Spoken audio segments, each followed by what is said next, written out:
am now ready to present my informative speech entitled Obesity. What is it and how to treat it? The general purpose is to enlighten my audience on the epidemic of obesity. In this statement, obesity is a serious health condition that can lead to a range of health problems, but there are treatments available. Did you know 68.8% of adult Americans are classified overweight or obese? That's more than two-thirds of the total. And 35.57% of adults are considered obese. That is more than one-third of the total. While in the Philippines, 8.8% of adult women at the age of 18 above are considered obese, as well as 6.4% of adult men are also obese. Weight issues are something that many students face in college, and being healthy in college can help people deal with the difficulties more effectively, because you can concentrate more on your exams and your homework when you don't have worry about your health. Let's begin with the definition of obesity. Obesity is a complex condition and one with a serious social and psychological dimensions that affects virtually all ages and 6 socio-economic groups and threatens to overwhelm both developed and developing countries.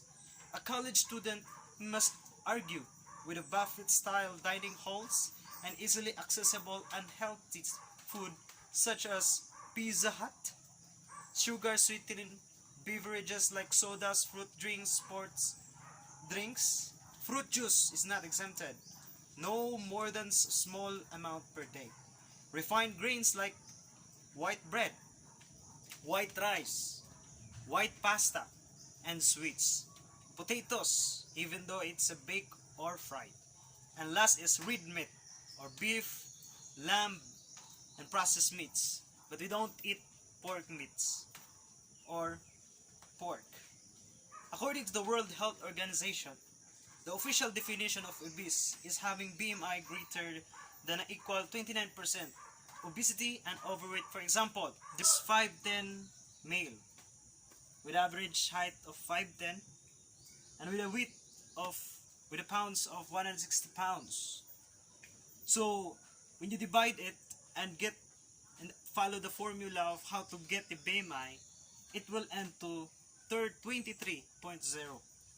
And also the healthy BMI is around approximately 18.5, and for 24 rather 0.9 BMI.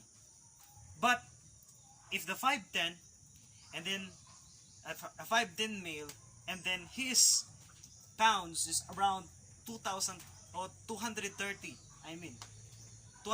pounds, they would have BMI of 33.0 and would be considered as obese.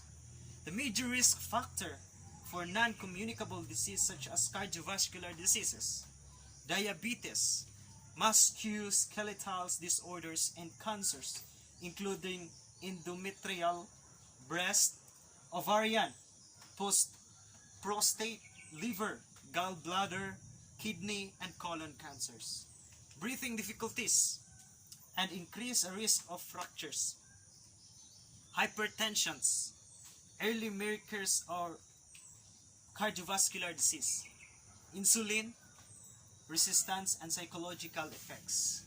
Now that you understand the basic of obesity, let's take a look of how common it is. In 2016, more than 1.9 billion adults aged 18 years and older were overweight. Of this, over 650 million adults were obese. In 2016, 39% of adults aged 18 years and over 39% of men are 40% of women were overweight. Overall, about 13% of the world adults population, 11% of men and 15% of women were obese in 2016. The worldwide prevalence of obesity nearly tripled between 1956 and 2016. Given the seriousness of obesity, you're probably wondering how it can be treated. In the treatment of obesity, there are two major responsibilities. The first is an individual responsibility, is one of them. First is by making a choice of healthier foods and regular physical activity. Limit energy intake from total fats and sugars. Increase consumption of fruits and vegetables, as well as legumes, whole grains, nuts, and engage in regular physical activity is around 60 minutes a day for children and 50 minutes spread through a week for adults. The second responsibility is the food industry role in promoting their products should be healthy diets to reduce the fat, sugar, and salt content of processed foods, ensuring that healthy and nutritious choices are available and affordable to all consumers, restricting the marketing of food high in sugar, salt, fat, and especially those aimed at children and teenagers. And lastly, and ensuring the availability of healthy food choices and supporting regular physical activity practices in a workplace. As documented, millions of people are affected by obesity. Fortunately, there are treatment options available to help prevent the threat of obesity. In my particular case, individual responsibility and combined with the food industry's role in promoting healthy diets has been extremely beneficial. I'm not sure if I'll ever be completely free of this medical condition, but at least I know what is it and what can I do for it. Thank you.